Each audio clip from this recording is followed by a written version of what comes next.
जय राम जी की। श्री वाल्मीकि रामायण युद्धकांड 122वां सर्ग। श्री राम की आज्ञा से विभीषण द्वारा वानरों का विशेष सत्कार तथा सुग्रीव और विभीषण सहित वानरों को साथ लेकर श्री राम का पुष्पक विमान द्वारा अयोध्या को प्रस्थान। जय राम जी की। फूलों से सजे हुए पुष्पक विमान को वहां उपस्थित करके पास ही खड़े हुए विभीषण ने श्री राम से कुछ कहने का विचार किया। राक्षस राज विभीषण ने दोनों हाथ जोड़कर बड़ी विनय और उतावली के साथ श्री रघुनाथ जी से पूछा, प्रभो अब मैं क्या सेवा करूं? तब महातेजस्वी श्री रघुनाथ जी ने कुछ सोचकर लक्ष्मण के सुनते हुए यह स्नेह युक्त वचन कहा, विभीषण इन सारे वानरों ने युद्ध में बड़ा यत्न एवं परिश्रम किया है, अतः तुम नाना प्रकार के रत्न और धन आदि के द्वारा इन सब का सत्कार करो। राक्षसेश्वर ये वीर बानर संग्राम से कभी पीछे नहीं हटे और सदा हर्ष एवं उत्साह से भरे रहते हैं। प्राणों का भय छोड़कर लड़ने वाले इन बानरों के सहयोग से तुमने लंका पर विजय पाई है। ये सभी बानर इस समय अपना काम पूरा कर चुके हैं, अतः इन्हें रत्न और धन आदि देकर तुम इनके इस कर्म को सफल करो। तुम कृतज्ञ होकर जब इनका इस प्रकार सम्मान और अभिनंदन करोगे, तब ये बानर युद्धपति बहुत संतुष्ट होंगे।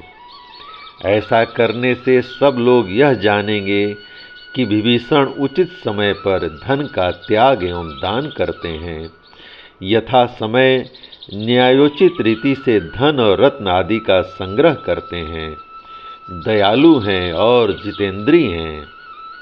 इसलिए तुम्हें ऐसा करने के लिए समझा रहा हूँ।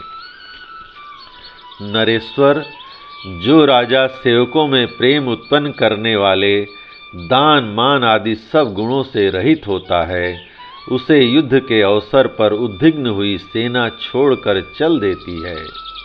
वह समझती है कि वह व्यर्थ ही हमारा वध करा रहा है, हमारे भरण पोषण का या योगक्षेम की चिंता इसे बिल्कुल नहीं है।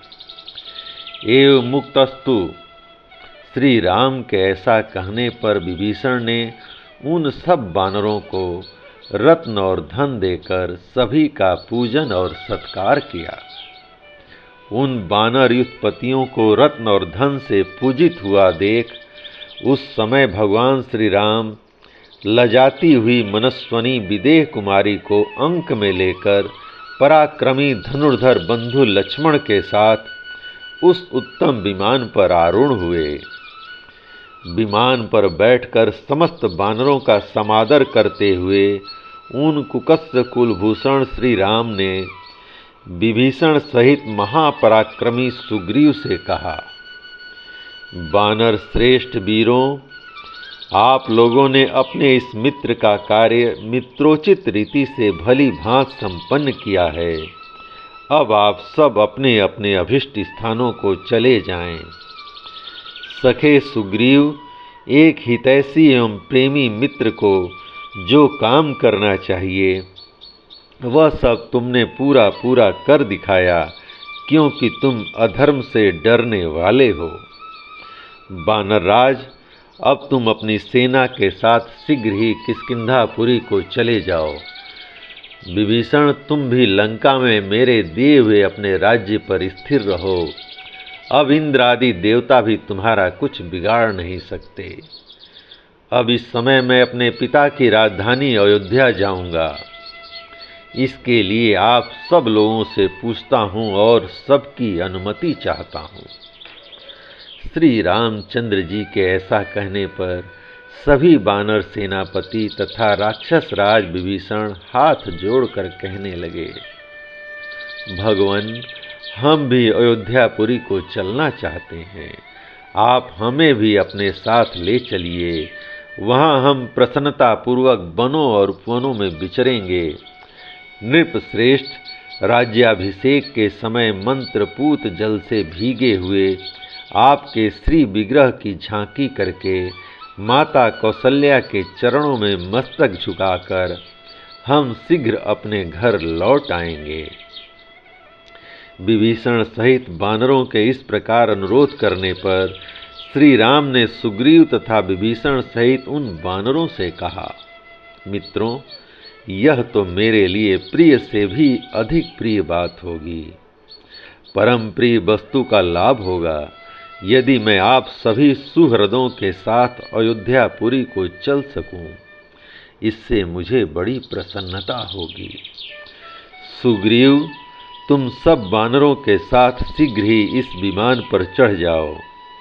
राक्षस राज विभीषण, तुम भी मंत्रियों के साथ विमान पर आरूढ़ हो जाओ। तब वानरों सहित सुग्रीव और मंत्रियों सहित विभीषण बड़ी प्रसन्नता के साथ उस दिव्य पुष्पक विमान पर चढ़ गए। उन सबके चढ़ जाने पर कुबेर का वह उत्तम आसन पुष्पक विमान श्री रघुनाथ जी की आज्ञा पाकर आकाश को उड़ चला। आकाश में पहुँचे हुए उस हंस युक्त तेजस्वी विमान से यात्रा करते हुए पुलकित एवं प्रसन्न चित्त श्री राम साक्षात कुबेर के समान शोभा पा रहे थे। वे सब वानर, भालू और महाबली राक्षस उस दिव्य विमान में बड़े सुख से फैल कर बैठे हुए थे। किसी को किसी से धक्का नहीं खाना पड़ता था। जय राम जी की। इस प्रकार श्री वाल्मीकि निर्मित आर्ष रामायण आदि काव्य के युद्ध कांड का 122वां सर्ग प्रभु श्री राम की कृपा से पूर्ण हुआ। जय राम जी की।